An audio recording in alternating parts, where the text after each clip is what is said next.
Okay, so we're now at the second part of the fourth lecture in Research Methods course, and talking now about field experiments. So in contrast with lab experiments, in field experiments you have only moderate control over potential confounds because they're often conducted away from a lab where a researcher has less control of the conditions. This, of course, increases the external validity, but it does cast, it becomes a little bit more difficult to be sure about internal validity. It can still be achieved, but you have to be a little bit more careful.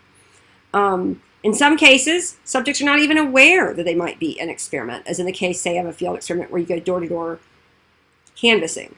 What that does mean, though, is it can make it quite difficult to get informed consent, whereas with a lab experiment, it's usually quite easy.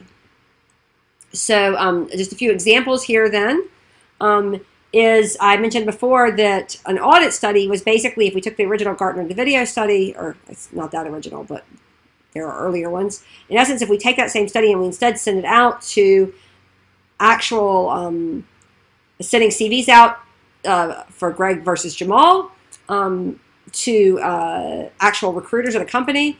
Originally, actually, the first study, they actually sent out face-to-face interviews and whether or not you got a job officer, and of course had to, you can imagine this is quite difficult because there's so many other things that become so difficult to control, like how do you see if they present themselves the same way. Maybe there are these informal cues that mark the, blacks and whites differently, and what if one was quite tall and one was quite small. So in essence, what they did was they had similar height, they had to get all actors, and they had to be very, very carefully trained as much as possible to act and present themselves in a certain way. In addition, they preferred actually getting people who were from the same background. So even though they presented themselves as having high, low, or moderate qualifications, they wanted to make sure that people were of a similar class background to make sure there weren't these very embedded behavioral differences.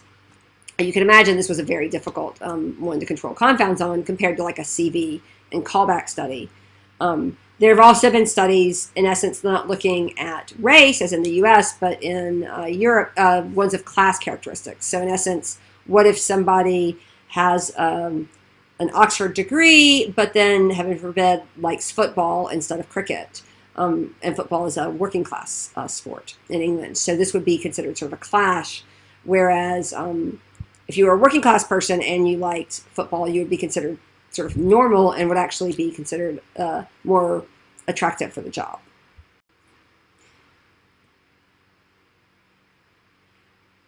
So this is a well-known experiment called the bystander effect. The idea is that the original experiment, there was simply actors who would go and pretend to be hurt or in some other way incapacitated in need of help in the middle of a busy street. And the idea was to basically see how long it would take to get somebody to help them. In this particular video, it's quite nice. It's in the middle of a busy London street. And the same guy, in fact, lays down. The first time he's dressed like a working class guy who's sort of drunk. The second time he's dressed in a suit. And the first time I think it takes about 15 minutes, something ridiculous, before anyone stops to actually see what's wrong with him. The second time with the suit, the response is almost instantaneous. It's like 15 seconds or less. I believe there's a woman who actually also takes a very short period of time. But the experiment then is basically, once again, sort of like our earlier audit experiment. Who appears to be hurt. It's not just that there's always a bystander effect. It's that who it is that gets hurt tells you a lot about how quickly people are going to respond to them. Another great example here is the male and female entry door experiment. And again, I think there's a video link to this that is worth watching because it is so funny. There are two doors to a college building, very much like, say, Mackmer or Thompson, where somebody puts a sign that looks just like the male and female restroom signs. And so it's remarkable, but in essence, as people are walking this building, everyone's following the sign. So, you know, imagine walking in Thompson, all of a sudden there's a sign that says females, and you just split off from the other person. In some cases, you actually see a couple walking, hold hands. They let go of each other's hands and go in separate doors into the building. And so, of course, the treatment here, you can imagine that the control group is basically never bothered to do anything. You know, everyone just walks in whichever door they feel like because there's not something indicating them. There is a question of what the mechanism is. So one of the things that the authors at least argue is that this is about gender norms and something.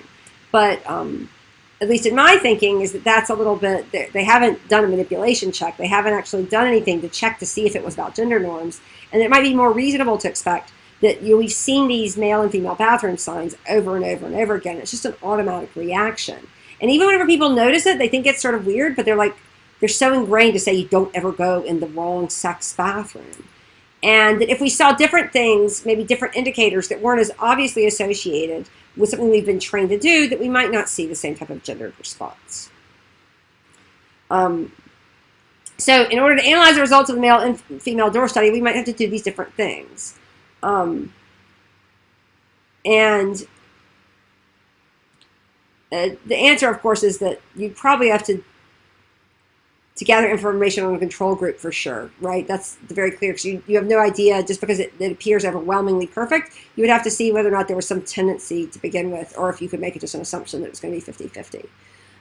There are reasons to do some of the other ones for other reasons, like replication, or trying to have tighter controls. Now, some of this could have actually been through a manipulation check or alternative treatments, like changing just the words men and women or something that might be a little bit less automatically activated.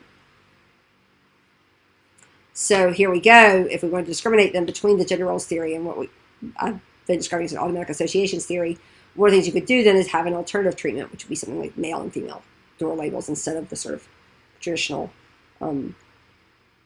bathroom signs.